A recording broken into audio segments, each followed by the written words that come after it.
मी Vinayak Chavan, Riyansh multi private limited मध्ये एक gold director आहे आणि स्वस्थ भारत अभियानाअंतर्गत मी एक आरोग्य सल्लागार म्हणून पण काम करतोय. खूप आनंद होतोय. आपण डॉक्टर साहेबांना प्रोडक्ट रेफर केले होते, तर डॉक्टर साहेबांच्या मुखातून ऐकूया की त्यांना काय रिझल्ट आलेले आहेत. नमस्कार, मी डॉक्टर प्रवीण जाधव. मी BMS MD आहे. मी जालना येथे खूप दिवसापासून जनरल प्रॅक्टिस करतोय. सप्टेंबर महिन्यामध्ये विनायक सर माझ्याकडे आले होते, त्यांची भेट झाली.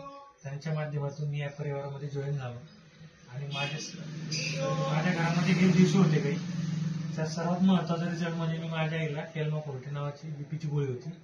समाजात असं सांगितलेलं आहे की बीपीची गोळी कधीच मरेपर्यंत बंद होत नाही, बीपी असं शुगर असो. तर मी हे माझ्या आईला दिलं आणि 3 महिन्यामध्ये बीपीची गोळी 100% बंद झालेली.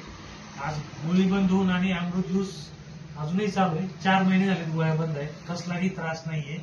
याच्यामध्ये मी समाधानी आहे. त्याच्या कॉन्फिडन्सवर मी माझ्या येणाऱ्या प्रत्येक रुग्णाला जो खूप दिवसाच्या व्याधीग्रस्त असतो त्यांना मी हे रेफर करतो आणि त्वचा रोगामध्ये खूप चांगले रिझल्ट घेतले, पाईल्समध्ये खूप चांगले रिझल्ट आहे आणि माझ्याकडे बाहेर गावून सुद्धा खूप पेशंट येतात.